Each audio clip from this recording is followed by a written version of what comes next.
time for the blend. Come on. Welcome to the blend. Welcome to the Blend Talk. Ladies, adjusting your mind, body, spirit. An effort to make you whole. Blend together to heal your soul. Together. To the Blend Talk.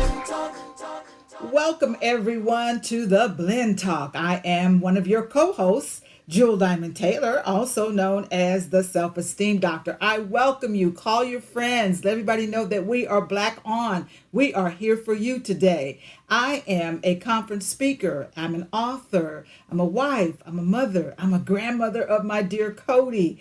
I am a talk therapist practitioner, and I love being a part of the Blend Talk community. Hi everyone, I'm Dr. Karen McGibbon. Everyone calls me Dr. K. I'm a psychotherapist, a life coach. I specialize in happiness. I'm also a clinical counseling professor and author, happy wife, wonderfully loving mother, and I'm very pleased to be here with my co-host today. Hi, I'm Dr. Lisa Lewis, and I'm a naturopathic doctor. Most people would know it as a holistic doctor. I'm an acupuncturist. I really help supporting women to improve their health and their vitality, primarily making sure we reduce their stress, balance their hormones. I think making that gut nice and healthy and learning how to eat for life. So my wonderful co-hosts, I think our blenders are getting the vibe. They are checking in with us. We've been receiving their comments and they're loving what we are doing. And I'm excited about our topic today. In this pandemic, we've got to cover a lot of things for the mind, the body, and the spirit, how it's impacting us, financially, with our relationships, with our stress, with our relationships. It's so much to cover. And today, I'm excited that we're going to be talking about, especially since I'm an entrepreneur, we're going to talk about how can you repurpose a small business during the COVID-19 pandemic.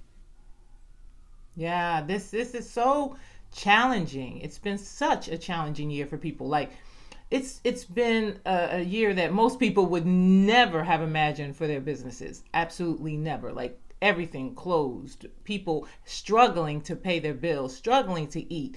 And entrepreneurs, they really have it hard because, I think it was probably like a pandemic before a pandemic for most entrepreneurs, right? A lot of Black businesses were already struggling, Yes. already having a hard time getting loans, already having a hard time keeping the doors open. And then the pandemic happened, and it really, really affected us in so many different ways. Yeah, So many and ways. Joel, that name that you gave yourself, wow, it's powerful. I can't help but think about all the persons I know who had so much insecurity even in their own businesses before the pandemic.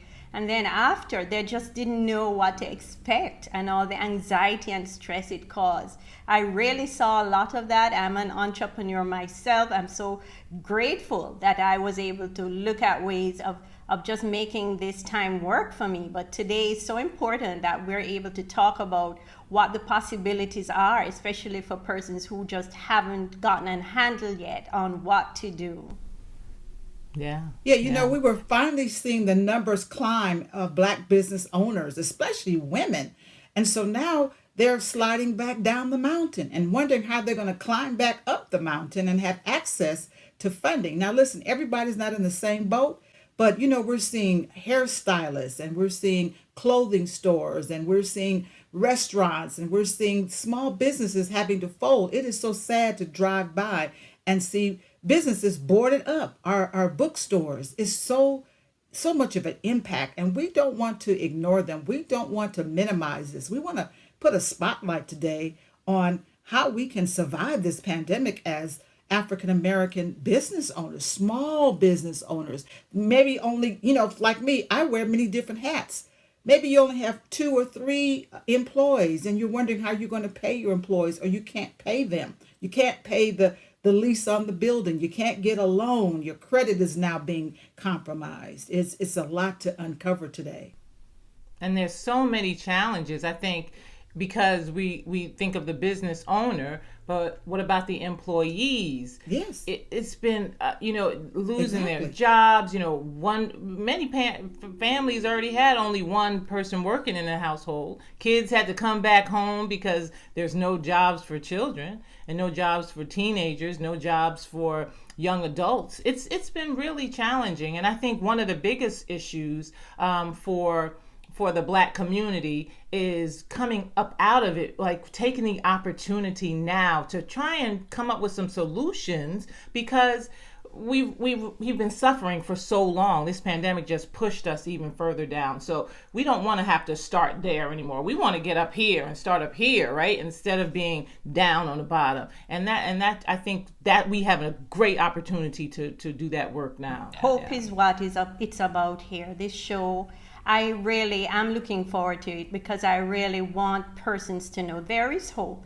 There are opportunities, as you said, Dr. Lisa, and if people feel so discouraged, they won't know that. And I think this is an opportunity for us to show them that, yes, there is a way of looking at what's happening as something that you can make lemonade out of, and not just accept the lemons Yeah. that you Right. see in front of you. Yeah, we want to be that right. light in the tunnel. Don't wait till you get to the end of the tunnel, but let's show a light while we're in the tunnel. What can That's we do? right. Where can we go? What resources are available? So I'm excited about the guest that we have today to help us to repurpose our small business. This word repurpose is interesting. You didn't hear about repurpose years ago, but now it's a part of our vocabulary, just like pandemic and social distancing. Yes. Yes. And repurposing to grow, right? Yeah. Repurposing not to do things the way they were being done before, but to do things in a different way so that we can expand and make sure that, again, we take full advantage of this opportunity. And I have so many colleagues who shifted over into telemedicine and doing things in a very different way, and it's really brought on amazing opportunities, and I think that people have really had an opportunity to shift. But listen, you guys, this is such a great conversation, but we have a show to get to. So when we come back from the break, Dr. Jewel is going to speak with Reverend Janine Macklin. She's the author of Money Mastery Now, and they're going to talk about how to repurpose your business, how to help it grow during this pandemic. So don't go away, come right back, and we'll see you on the other side.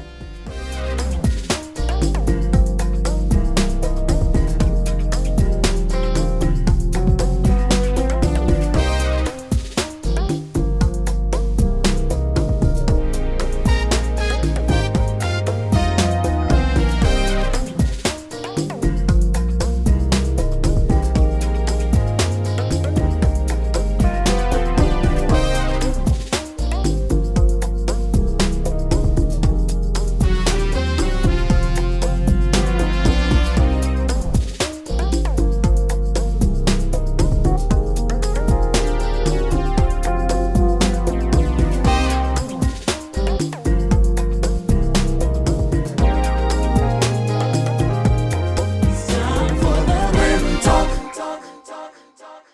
Thank you for staying with us, the Blend Talk.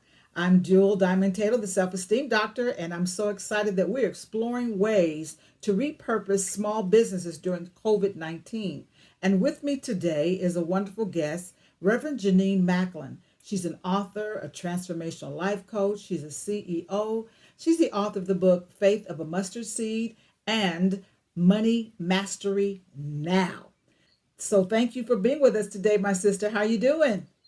I'm doing great. How are you today? I'm so glad to be here. Yeah, how are you today? It's wonderful to reconnect with you. And as you probably know, I represent the spirit man, the spirit woman. And I'm just wondering, with all of these businesses closing at an astronomical rate, people feeling set back and people feeling despair, how do you think our relationship with money affects our spirit and our faith? Can we connect the dots in any way? For some people, you can, because we ultimately live from the premise that all of what we receive from our spirit. Then for others, though, it was a lot difficult. I've talked with a variety of people. Some people use their faith and their spirit to dive deeper And you could hear it, they're like, we're going to just hang in here. We're going to hang in here. We know any moment it's going to happen. We're just going to keep doing this. And when they were saying that, though, they were modifying their businesses. They were streamlining their businesses and finding that one thing that they could do, that they could produce, that wouldn't cost a whole lot, but would generate some income for them. They were set and anchored in their faith. They knew that they had this power and presence that was governing them, and they were moving forward on that and trusting it. Then there were others who were struggling, not sure, what am I going to do? How am I going to do this? And so, yeah, there was some angst, there was some fear, there was some disappointment. And while they were continuing to do their work, it's hard to do your work from that place of fear, disappointment, and not sure what's going to happen. So I'm not sure if they really reaped the results of what they wanted because of not being connected to that power that we're talking about, and knowing that in the end, you're still going to be okay no matter what. But that power will help you get through this if you maybe make some shifts and changes and stay anchored to that power, however you define that for yourself.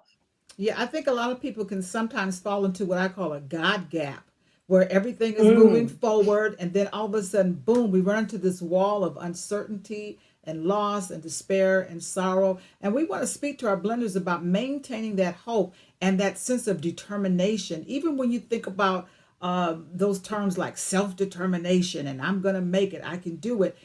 How do we draw from that when we see our businesses closing? Tell us. Sometimes we can't. Sometimes we just cannot draw from that, the motivational stuff like that. You can't pay your rent. You're not sure about your mortgage. It's like, don't be telling me nothing about all that kind of stuff. Right here, right now, I need to know, what is it that I'm going to do? One woman told me, the same woman who told me she chose not to be in fear, she told me she chose to pray and she chose to believe. That was all she would think about. That was all she and her husband would talk about. We had faith. We're going to believe this is going to work. We're going to believe we're going to get out of this. And they just kept pouring their soul. Every time she poured it, I know it's going to sell. I know when someone's going to purchase this. They didn't do the whole business. They did streamline it. But it was what they were saying to themselves that kept them on track. So can you get to your prayers and not let your prayers be, God, please, please, please help me, but help, if anything, transform my mindset to be strong enough through this period, that you'll guide me through this period, because I know you're walking with me, that no matter what's going on out there, I know there's a power within me that's guiding me, that'll tell me what to do, where to turn, what to say, and I trust you. So however you can strengthen that in believing it and knowing it, and then your prayer just solidifies it to say, I know that power is walking with me. I know resources are coming. I know opportunities are coming. I know ideals are coming. I know we'll be okay. You've got to say it on a regular basis You have for it to to be true. speaking life. We talk about scripture, speak life. There's life and death in the tongue.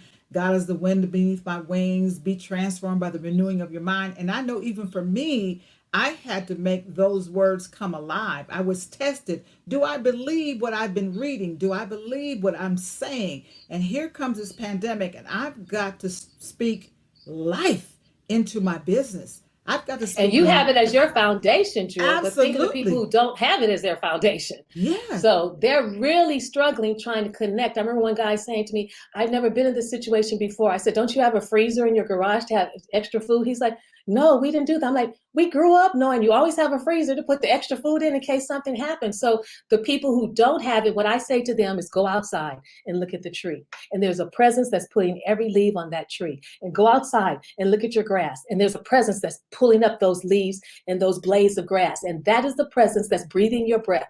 Just trust that long as you have breath, you are being guided and taken care of. And I think most people can at least say, okay, I do have breath. Okay, so God, something's helping me breathe. Okay, let's start there. Now, what else is that presence helping you do? You're sleeping, you're moving, your heart's working. There's something helping you and taking care of you. And for me, during this time was really about transformation for our hearts and our spirits. That's why we were I like slowed what down. you're saying. I like what you're saying, because I often say sometimes God's name is something told me. So Absolutely. All the time. Yeah. Oh, Something yes. may tell you, go ahead and go online. Something may tell you, take a class. Something may tell you, to Yes. find some friends that are like-minded and share your faith and will help build up your faith and your courage and your resiliency. Something told me I need to get rid of some clutter. Something told me I need to be a better accountant with my money. Something told me I better save. And that's all about what you teach, isn't it? About the mindset. And I think our spirit man has to, we want it to get stronger by monitoring what we're thinking, what we're saying, and what we're praying. And I love what you said about how sometimes all we have in our toolbox is our prayers. That's all we have.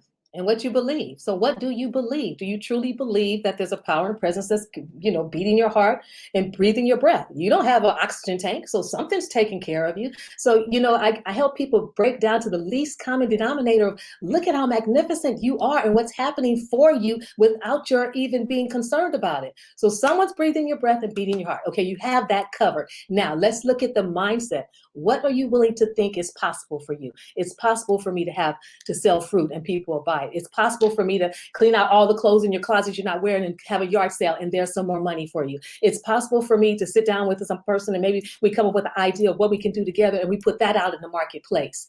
Then you pull on that same faith now to see what you can create. Maybe that one thing that you can do that helps you, that product, hang in there until we move over to the other end where now you've built the other components for what you want to see showing up in your life. So what Honoring you're saying, that spirit. yeah. So what you're saying is we have to focus on possibilities to repurpose our small business. Open up your mind Right. to heaven. Right. Open up your mind to see that there are possibilities.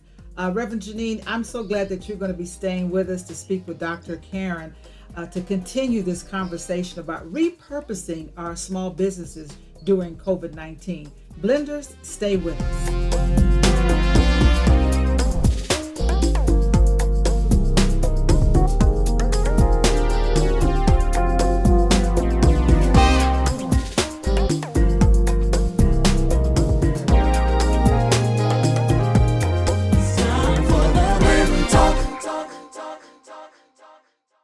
Welcome back, Blenders. Thank you so much for staying with us. We're so excited about our guest that we've been talking to. Joel and Reverend Macklin have been talking about how small businesses affected by the COVID-19 pandemic can repurpose. And Reverend Macklin clearly laid out how one spirit can be affected by the feelings that people can have. They can be despairing and hopeless. And we want to look some more about what happens to people in their minds, what is happening in their psychology that affects their ability to just bounce back from crises like these COVID-19 pandemics and all the financial stresses that it causes. Reverend Macklin, thanks so much for staying with us. I really need to hear from you about the psychology behind why don't people value themselves enough to think that they should be prosperous or they should and expect financial blessings? Oh my goodness. Really? You want to go there? Oh, well, yes, let's go there. Why do people not think it? They're getting bombarded with that message in the world. They're getting bombarded with that through television. I'm always telling people not watching it. What they're hearing more regularly than they realize is that you're not enough. There's not enough. You have to buy more. You have to have more. You have to get more in order to be enough. So when you end up in these kind of situations, now that belief is being challenged. Well, am I enough now? Because I don't have anything? Or am I only enough when I have a whole bunch of things? So it is really requiring us, which I don't think we do well, to evaluate the quality of our lives and how much we do value ourselves. And because we've been trained to do and do and do and do and do. We've been trained as women particularly to prove ourselves. So we spend a lot of time proving I'm a good worker, I'm a good cook, I'm a good wife, I'm a good lover, I'm a good mom, I'm a good auntie, I'm a good cousin, I'm a good, and we're constantly moving and moving and working and working, doing and doing and doing and doing. But where in there do we get off of that treadmill and step into the truth of who we are and live from that particular truth and value ourselves as opposed to spend so much time proving ourselves? So when you're in that situation of, oh, am I going to prove, am I good enough? Or knowing that you're good enough. There are two different kinds of energies and two different kinds of ways you're going to move forward. Why people aren't able to do it? We weren't trained. That's all. We just weren't trained growing up to begin to look at things from a particular kind of way. Most of us are passing down habits from moms and dads and from grandparents. We haven't examined our own thoughts. We haven't paid attention to our money scripts. We're just doing, oh, my mom did it. Okay, that's what I'll do. Oh, my sister did it. That's what I'll do. And it won't work for our happiness because our sister's happiness or our mom's happiness, it may not be our happiness. So it's important for us to really begin to do what we've been called to do during this time, which was to slow down. which was to look inside, to decide what's the value.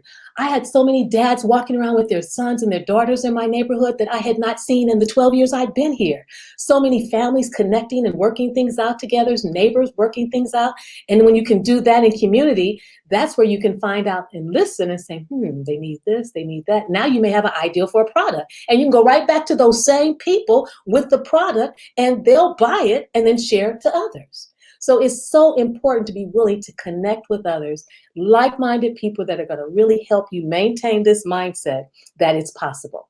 Long as I have breath, long as I can think, long as I can move, it's possible for me to create something else for my life. It's possible for me to even think a different thought about my life than what I'm hearing out there in the world.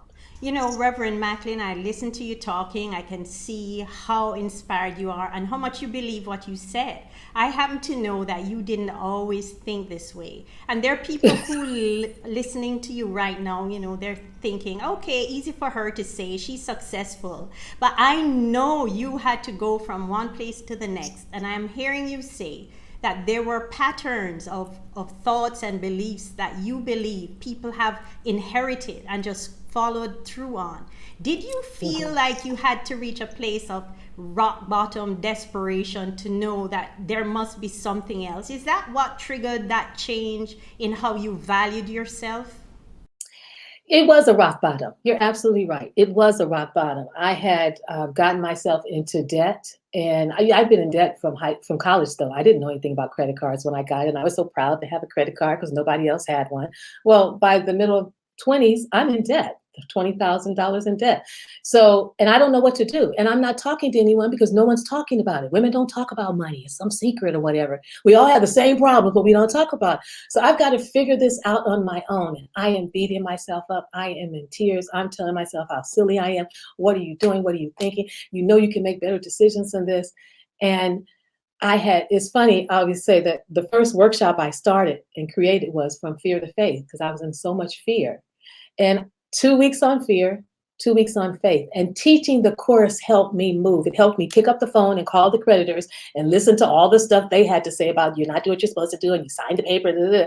But the bottom line was I was going to listen and then I was going to say, fine, what's the agreement? What do I have to do? Because I'm getting through this. And I was just fed up with myself. Now, granted, that was one time and I had to get in debt a second time and got out after that. But after the second time, it all gelled for me. And it was really about me changing what I was thinking inside. I had to stop thinking that there wasn't enough. As long as there's enough leaves on my tree, I know there's enough for me. And there's enough for everybody who's listening. There's no shortchanging any of us. Right. That's powerful stuff. And I kind of want to ask you if you could channel what you just said into action steps. Can our blenders hear from you even one or two action steps they could take so that they could decide, I am going to move from this place where I don't think I'm worthy of this wealth or this blessing to a place where they can receive anything that is coming to them?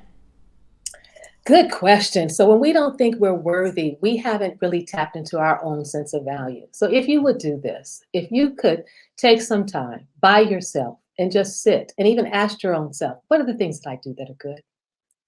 What are the things that I do that people really enjoy me doing? What are the things that I do that I enjoy doing?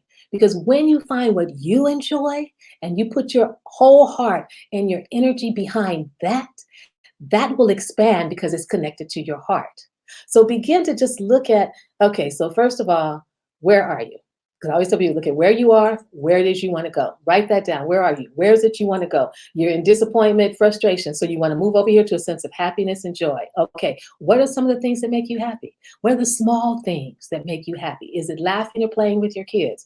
If it's looking at something funny on TV, if it's walking in nature, write a list of those things and start to do those things that make you happy. And they don't cost you anything. It doesn't cost you anything to look outside or walk around or play in the water or go to the park, or if you have ponds, or like I'm in Pasadena, so we've got the Rose Bowl, so there's rivers over there and there's waterfalls. Nature will lift your spirits. I look at nature. You see a stem, then you see a little bud, then you see a flower, then you see it blooms. And it's the same way for each of us. So if you take that small step, what do you like? How much joy does it bring you? Focus on that. And then of what you like, see if there's anything in there that you can make money doing by serving that and sharing that with someone else. Oh, yeah. Great, wonderful advice. I really appreciate what you shared with us a while ago. And I think that sounds so simple. I can't see how anybody couldn't just follow that. That didn't take a degree to be able to do. So I really appreciate how practical you made it. And I know that our blenders listening are thinking, how can I contact this woman who has so much wisdom? I want to be better. I want to be able to attract wealth. How can they contact you? Easy. You can find me at www.janinemacklin.com. And on that site, there's a freebie for you, Healing Your Relationship with Money. When you go there, it's a downloadable audio that you can immediately listen to that'll give you some support. But then any upcoming events and everything will be found there as well. Reverend Macklin, I can't tell you how grateful we are for your being able to be with us today, to spend this much time with us. Everything you said to me, I'm going to apply, and I hope our blenders, remember, you need to have your notepads, you need to have your devices. This information could make you rich, okay, literally. So, blenders, don't go anywhere. We'll be right back. Time for the Rim Talk.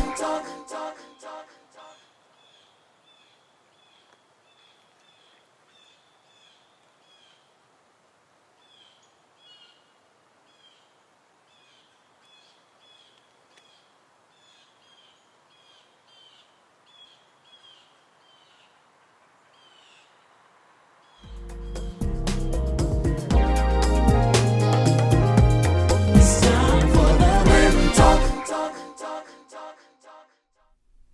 Welcome back, blenders. This is my favorite segment of the show where we get a chance to chop it up. We get a chance to speak from our perspective. Dr. Jewel, Dr. Karen, and myself get a chance to really see how the guests have been affecting us and what our favorite, most interesting aspects of the show has been. So I really think that this whole repurpose aspect of businesses and Black businesses has touched a chord with me, because I know there's so many people out there struggling. I know the first thing I thought about when I realized the businesses were closing was that, thank God I was already prepared, because I was doing virtual work already. I was already seeing my patients virtually in some way, shape, or form. But there were so many people that just were not prepared, just absolutely were not prepared. And I know their stress and their anxiety was going through the roof.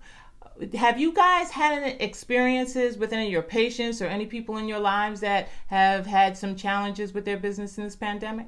I have to tell you, just looking from a mental health perspective, I think about some of the men. They may not be my clients, but their wives are, and they watch what happens to them when they're not able to provide for their family anymore. And these men are not able to function. They're in depression. And sometimes I think they're so depressed that even talk therapy mightn't help them right now, because they just can't even talk about it. They may need to be medicated. These are things that are unprecedented in some of the families that I work with. And so when you said suicidal, Joel, I really can relate, because there was a time during the peak of the pandemic last year, when everybody was just reeling from the shock, that I just could not help enough people at a time. It was just desperate. Yeah. And it's interesting, because that I feel like sometimes I shy away from social media, but this was really an opportunity to create community. So many people were on social media creating wellness groups and creating groups of entrepreneurial business groups and support. You know, I joined the Buy Black New Jersey and all the Buy Black Facebook groups, trying to keep people alive, keep businesses spend whatever money we could keeping these businesses afloat. And I think when we think about, pooling our resources and getting, making sure we go back to our roots, go back to that place where we support one another. Because when things are going good, we kind of spread things out a little bit. But when they're going bad, we need to come back in together and support one another. And I think that's one of the things that I saw a lot happening. I also saw a lot of resilience happening. So I don't want us to think that it was all negative. I actually was able to witness people who really were fighters and not going to give up. They dug deep, they found creative ways to come back. And I was so inspired just by seeing some examples of that. Yeah. I think that's part of our heritage, Dr. Karen, that resiliency. We've been through so much as a people. Yes, we've been traumatized. Yes, we've been enslaved. Yes, we've been shut out from many different things. But there's something in us that knows how to be resilient. And I love that you are bringing that up, because we want to give our blenders hope to know that, yeah, roll your sleeves up. We can do it. Your grandparents did it and great-grandparents did it. And it's in us to innovate and to be creative and to just repurpose ourselves. Don't lose your purpose, but just put it in a different package. As I see people selling clothes, and even myself as a speaker, I'm so used to traveling and being on an airplane and standing in front of audiences, and I had to repurpose myself and say, okay, conferences are online now. So I've been speaking at conferences online, and I had to adjust speaking to a screen. I'm unstoppable, and that's what we want our blenders to be, unstoppable. Yes. So, Dr. Jewel, I love what you're saying. And this is why this is my favorite segment. So good.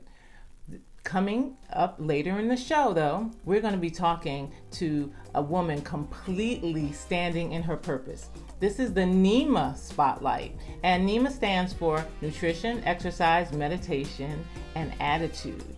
And so this week's NEMA Spotlight is on Katara McCarty. She's the creator of a new meditation app called Exhale.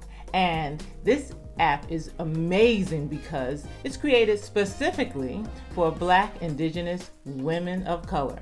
So later in the show, you're going to hear from Katara. She's going to explain all about her app with us. So we'll see you on the other side.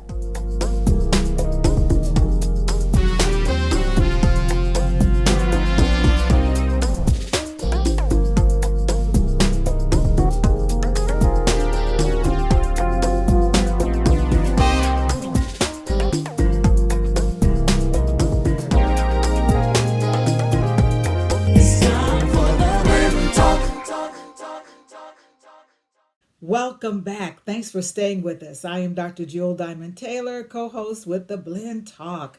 And in this segment, we're going to continue talking about how do we repurpose our small businesses during this COVID-19. So what an honor it is to have a trailblazer.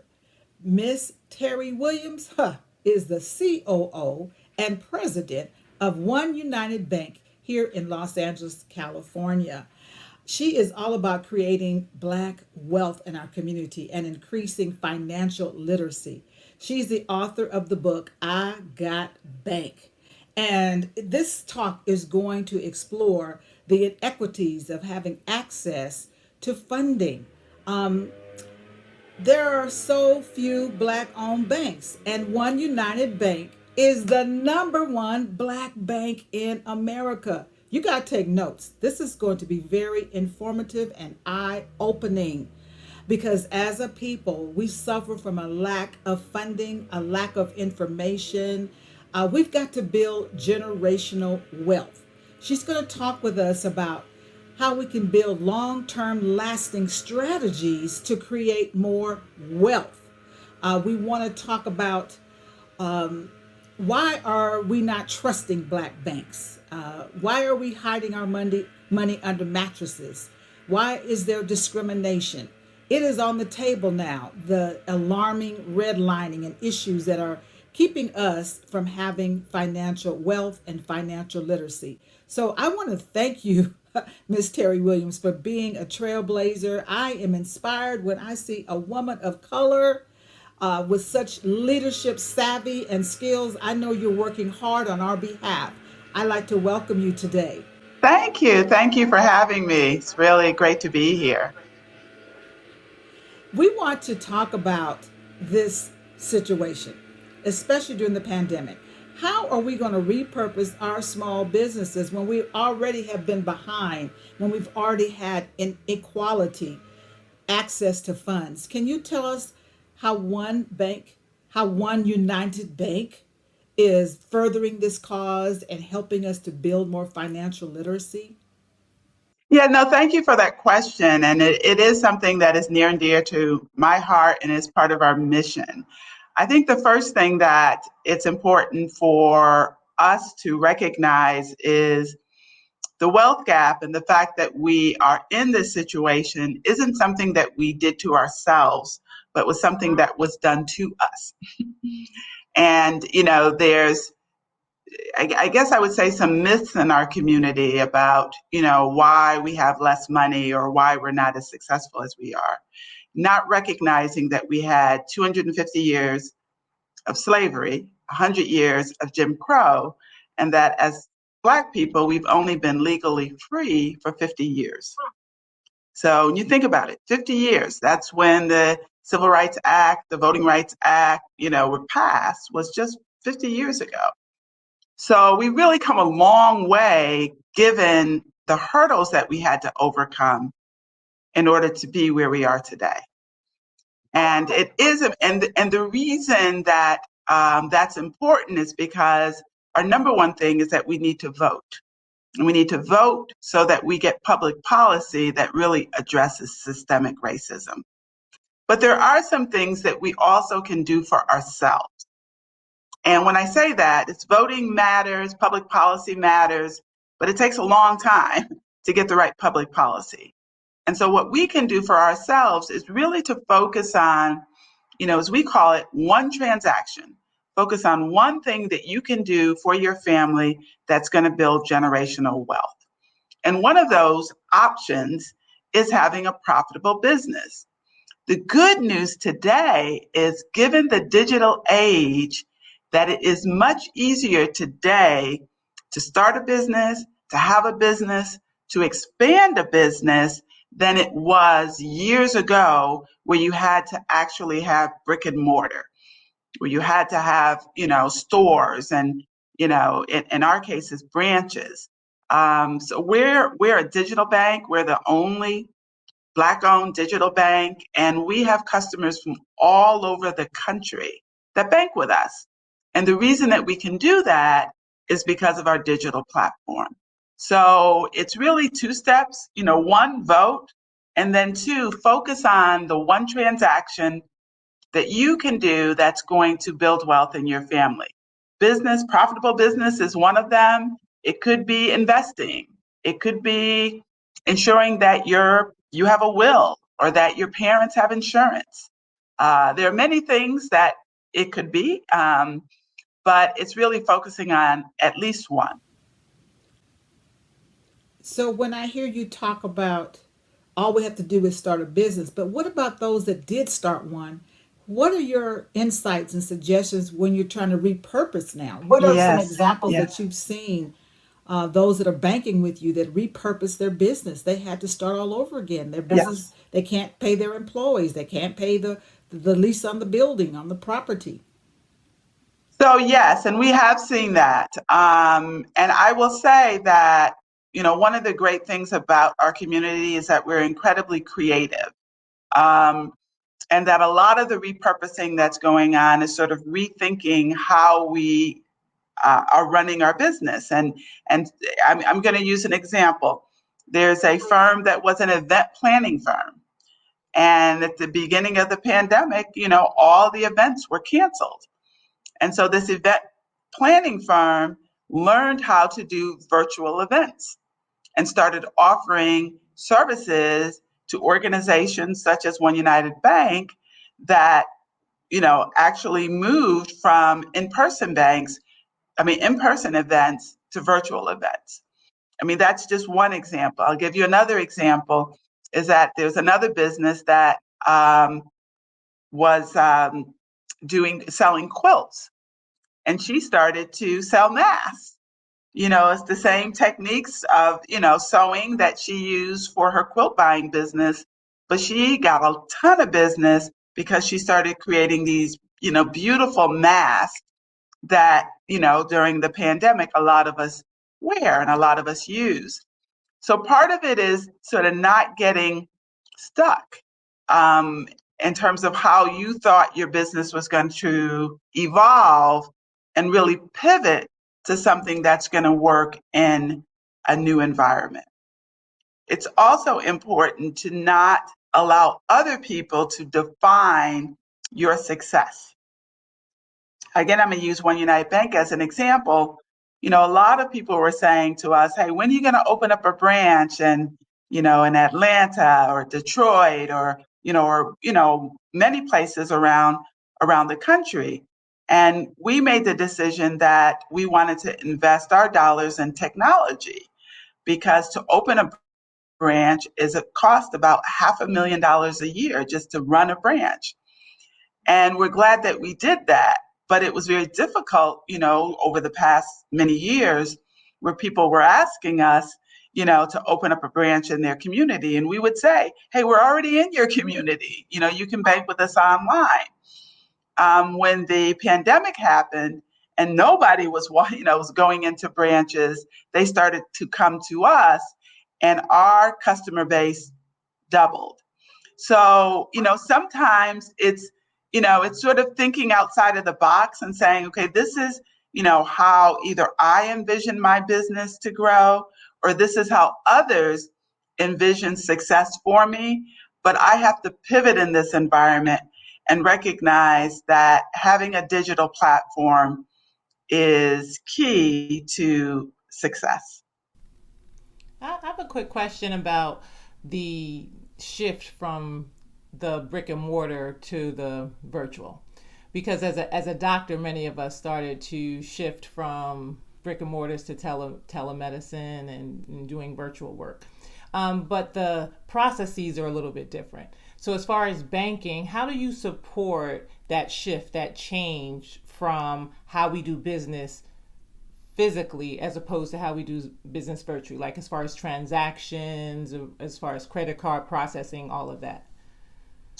Yeah, the interesting thing is that it doesn't, for us, we still have branches in LA, Boston, and Miami, and we still have customers that come into those branches for that, that in-person experience.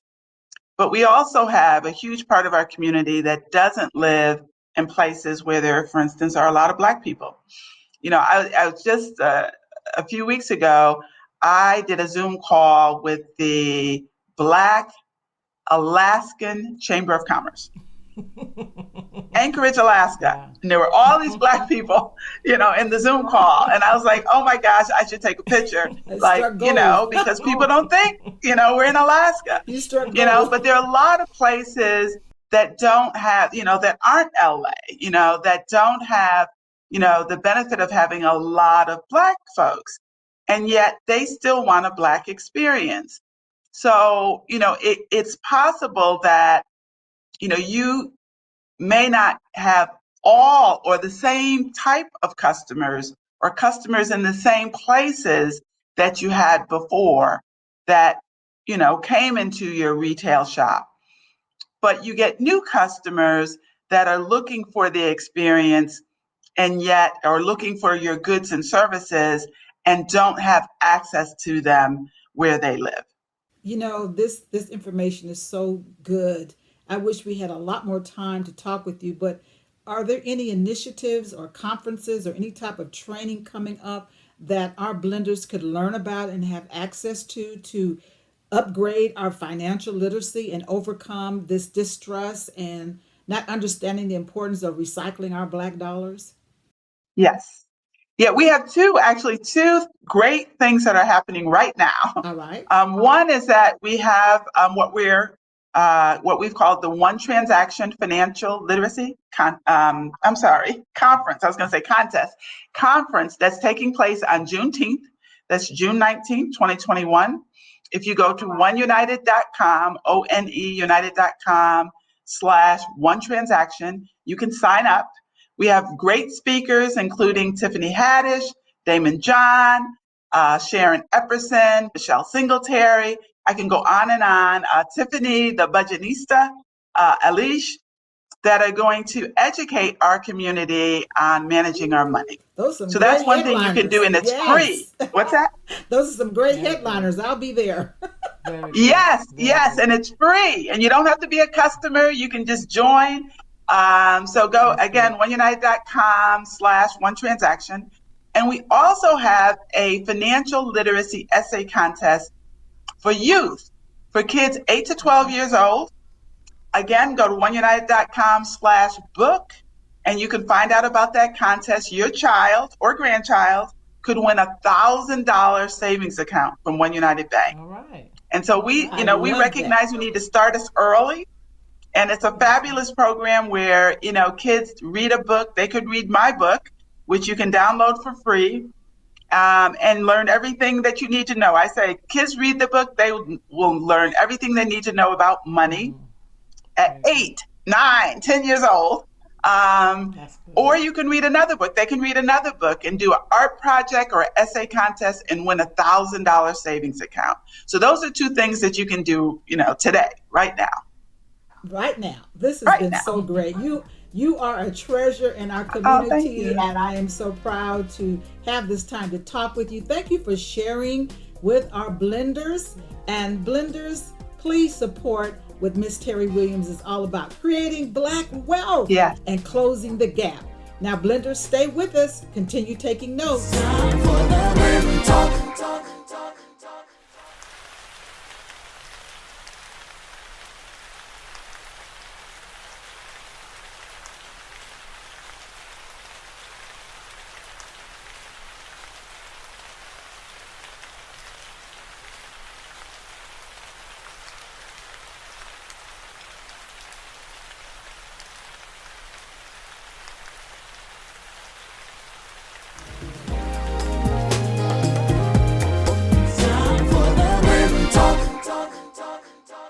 Hi, it's so good to be with all of you at the Blend, all the blenders out there, Dr. Jewel, Dr. Karen, Dr. Lisa, thank you so much for having me today.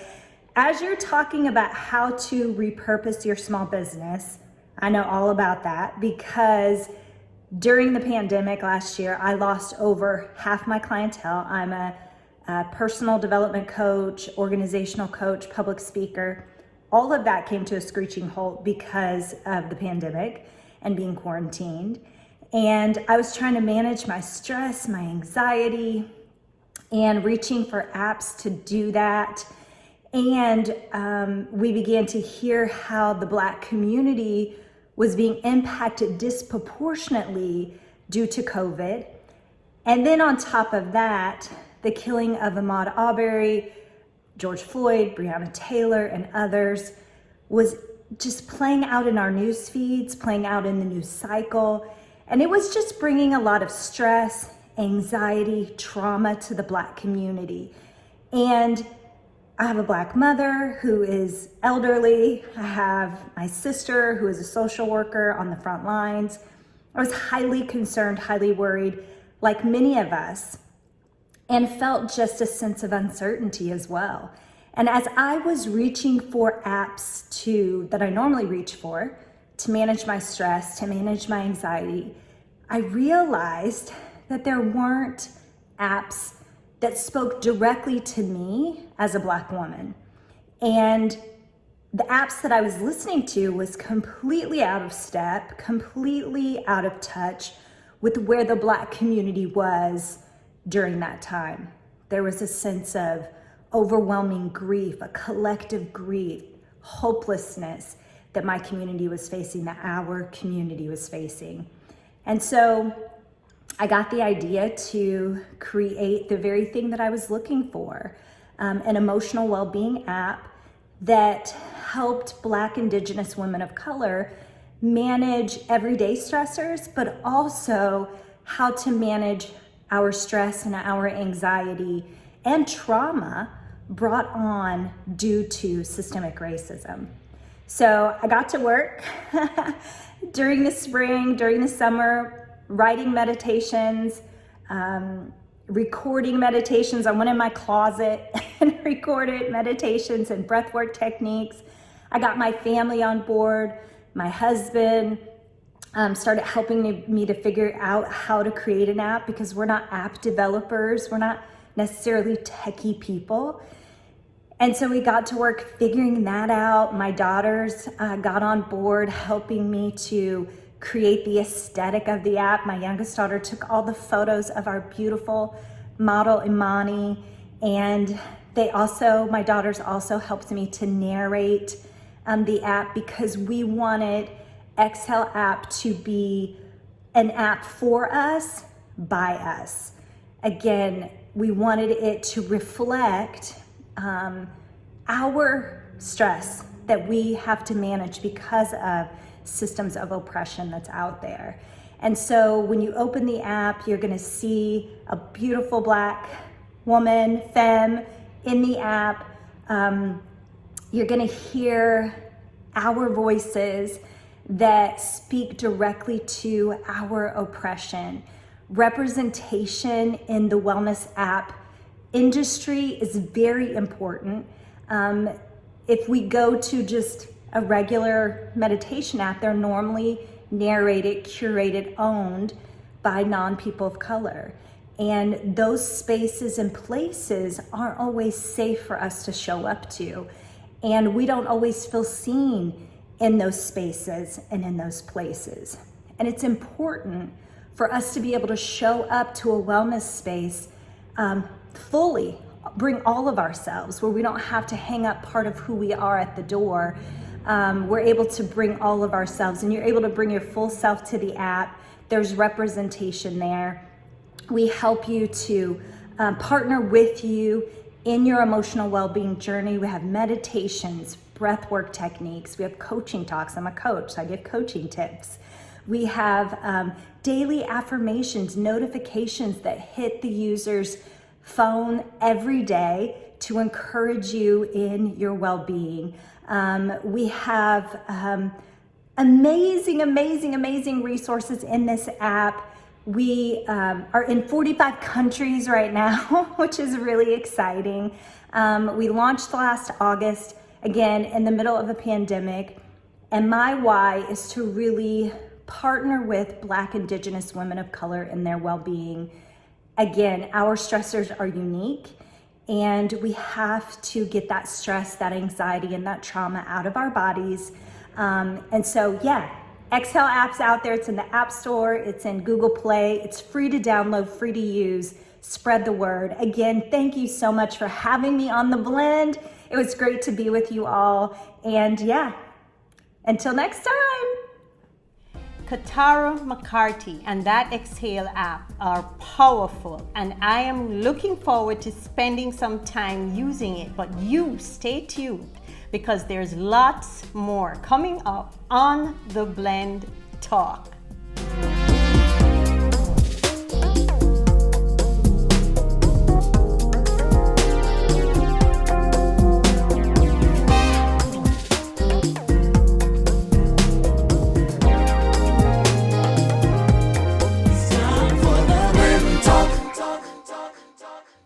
Don't you just love our new segment called Nima? I don't know about you, but I am on fire hearing what Katara shared about this emotional wellness movement, filling a need. We need representation. And we thank you so much for your huge family project that has evolved to 45 countries. Such an amazing benefit, such an amazing resource for us. Ladies, what was one of your favorite parts of today's episode? Well, Jewel, this episode had so many really powerful moments. I have to say, though, I really enjoyed speaking to Reverend Janine. I think when she talked about the low self-worth that people had, the way they didn't value themselves, they didn't expect to be successful, they didn't expect financial reward, that really spoke to me personally. Yeah. And there were so many good, there were just tons of information, but I think the one thing, because it's so near and dear to my heart, is the meditation, the learning how to get still and stay quiet. And Katara creating this, that app is so powerful because we never hear our voices at the end of those, the apps. There's always some other type of voice or some other information. But when we hear us and we're doing it, that just completely touched my soul. I love seeing us. I love what the Blend Talk is doing. And so my favorite part was, talking to Miss Terry Williams. It's exciting to me. I am impacted when I see a Black woman unapologetically, out there doing big things, huge position. I mean, what she's doing is nothing short of amazing. And I'm sure there's a lot of things that we need to learn about what she's doing and all the things that come with it, because that's some leadership shoes she's filling. So that inspired me because I love seeing our sisters rising up. And so when I think about rising up, I'm thinking about the importance of us learning how to breathe. When I'm thinking about our favorite parts and thinking about Katara talking about how she was able to fill a need and do something for us, by us. That was so impressive. And she is helping us to understand the importance of deep breathing, of calming our spirit in this atmosphere of collective grief. A lot of you don't even realize that what we're living through is impacting you. So let's just learn every day to practice something as simple as some deep breathing. It doesn't cost anything. You don't have to go to the gym. There are great benefits. It helps to lower your blood pressure. It helps to regulate your heart. It helps with depression. It even helps your immune system, your digestive system. All of your systems in your body are affected when we do proper breathing. And when I do my retreats with women, we lay on the floor and we do this deep breathing that I'm going to do right now briefly with you. So I'm going to ask you to lay your hands on your stomach.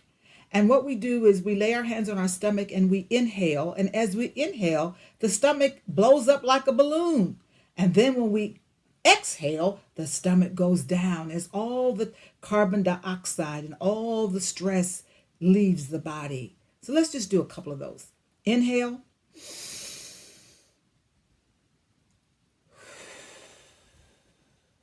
And as you exhale, the stomach flattens because it's like a balloon, all the air is coming out of the balloons. Let's just do one more.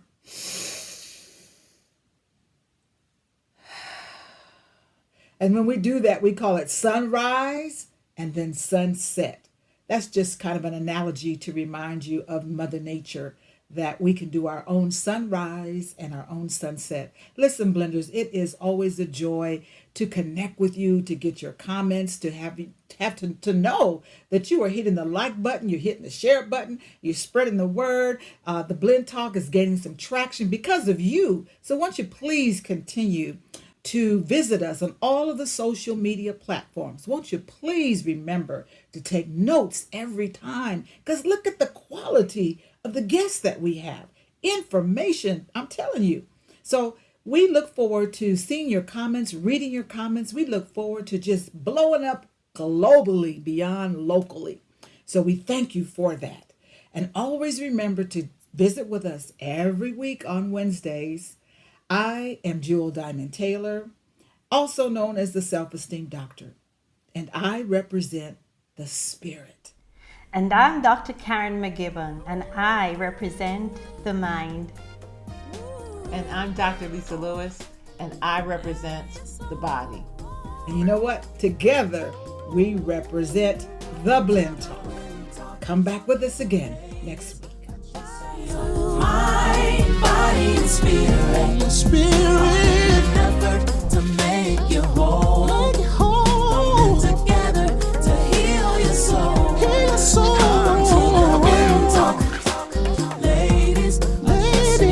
Mind, body, and soul.